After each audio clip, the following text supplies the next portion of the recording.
Parents और student के through अब तक का सबसे ज्यादा बार पूछा जाने वाला क्वेश्चन ये है कि सिर्फ एक ही डेमो में कैसे समझें कि टीचर्स कैपेबल हैं या नहीं। टीचर्स का कैलिबर एक ही डेमो क्लास में जज करना ये अपने आप में बहुत बड़ा चैलेंज है, फिर चाहे टीचर आपने किसी लोकल रेफरेंस से बुलाया हो या किसी जेन्युइन ऑर्गेनाइजेशन से। अब यही दूसरा क्वेश्चन दिमाग में रहता है कि एक ही दिन में ट्यूटर को सेलेक्ट करना भी क्यों जरूरी है, जबकि हम आगे के 10 से 15 दिनों का ट्रायल भी तो ले सकते हैं। अब इस बात का जवाब आप मुझे स्वयं दीजिए कि ऐसे कॉम्पिटिटिव दौर में क्या हम अपना या अपने बच्चों का समय जरा भी वेस्ट कर सकते हैं। और वहीं दूसरी तरफ एक्सपीरियंस्ड और प्रोफेशनल ट्यूटर्स के पास बहुत सारे जॉब ऑप्शंस होने की वजह से उन्हें समय रहते कंफर्म करना भी जरूरी है।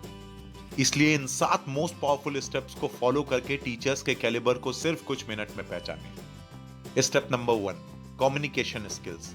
सबसे पहली और सबसे महत्वपूर्ण चीज जो लोगों को आपस में कनेक्ट करती है वो है उनकी भाषा और बोलने की कला। पेरेंट्स का सबसे पहला कन्वर्सेशन टीचर्स से फोन पर और फिर फेस टू फेस होता है। अब यहीं आपको आए हुए टीचर्स के बात करने का तरीका समझना होगा और ये भी देखना होगा कि वो प्रोफेशनली साउंड कर रहे हैं कि नहीं। जैसे कि प्रोफेशनल टीचर्स आपको हमेशा गुड मॉर्निंग या गुड इवनिंग करके विश करेंगे और साथ ही जनरस, हम्बल और पोलाइट स्वभाव के होंगे, ना कि सिर्फ फोन पर बल्कि पूरे सेशन में भी। Step number 2, self verification. अगर ट्यूटर आशाएं.com जैसी रजिस्टर्ड ऑर्गेनाइजेशन से आ रहे हैं तो वो टेस्टेड और वेरीफाइड होंगे ही होंगे, मगर फिर भी ये आपकी ड्यूटी भी बनती है कि आप आए हुए टीचर को क्रॉस चेक जरूर करें। सबसे पहले आप टीचर्स का ओरिजिनल आधार कार्ड, ड्राइविंग लाइसेंस या वोटर आईडी जैसे वैलिड एड्रेस आईडी प्रूफ को चेक करें और उसकी फोटो अपने स्मार्टफोन में क्लिक करें और उसे फ्यूचर रेफरेंस के लिए रखें। आप सिर्फ ऐसा इसलिए कर रहे हैं क्योंकि आए हुए टीचर्स आपके लिए बिल्कुल अनजान हैं। Step number 3, introduction. पेरेंट्स को हमेशा डेमो के लिए आए हुए ट्यूटर का खुद से एक ब्रीफ इंट्रोडक्शन लेना चाहिए, जिसमें उनसे उनका नाम, एजुकेशनल क्वालिफिकेशन, लोकल एड्रेस और अब तक का टोटल टीचिंग एक्सपीरियंस जानना चाहिए। होम ट्यूटर का एग्जैक्ट टीचिंग एक्सपीरियंस जानना थोड़ा सा मुश्किल हो सकता है क्योंकि उनके पास कोई एक्सपीरियंस सर्टिफिकेट या लेटर नहीं होता, लेकिन फिर भी सेशन के दौरान उनकी सब्जेक्ट नॉलेज और आंसर देने के कॉन्फिडेंस से उनके एक्सपीरियंस को परखा जाता है। Step number 4, professional behaviour. आपके बच्चों को मार के या डांट कर नहीं पढ़ाया जा सकता। रियल टीचर तो वो है जो अपनी पर्सनैलिटी से स्टूडेंट को प्रभावित करके पढ़ाए।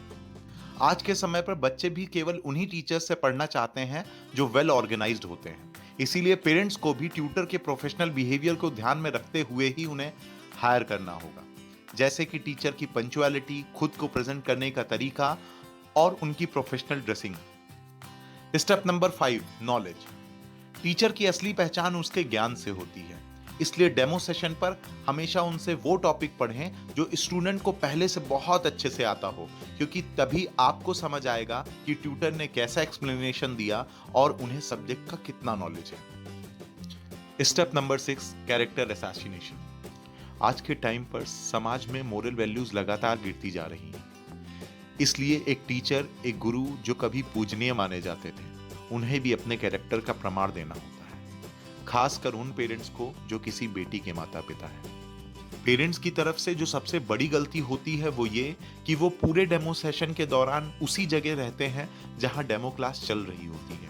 आपसे अनुरोध है कि आप थोड़ा स्पेस दें और दूर से ट्यूटर पर पूरी नजर रखें। बेहतर होगा कि आप उस रूम में क्लास रखें जहां सीसीटीवी कैमरा पहले से लगा हो, ताकि आप बेहतर तरीके से टीचर की बॉडी लैंग्वेज, कितनी बार वो अपने फोन का इस्तेमाल करते हैं और कितने कॉन्फिडेंटली आंसर दे पा रहे हैं इत्यादि जैसी चीजों को बारीकी से ऑब्जर्व कर सकते हैं। Step number 7, ethical behaviour.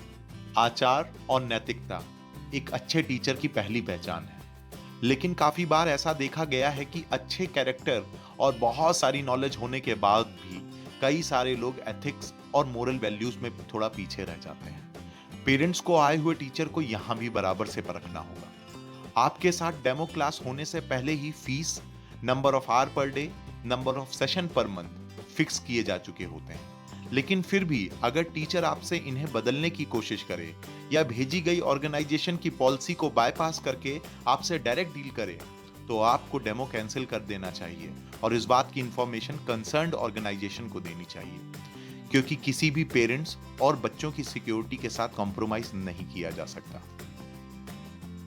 अब कई अलग-अलग ट्यूटर्स से या एक ही ट्यूटर से कई-कई बार डेमो लेने में अपना समय वेस्ट ना करें, क्योंकि इस कॉम्पिटिटिव एरा में हर एक मिनट बहुत मायने रखता है।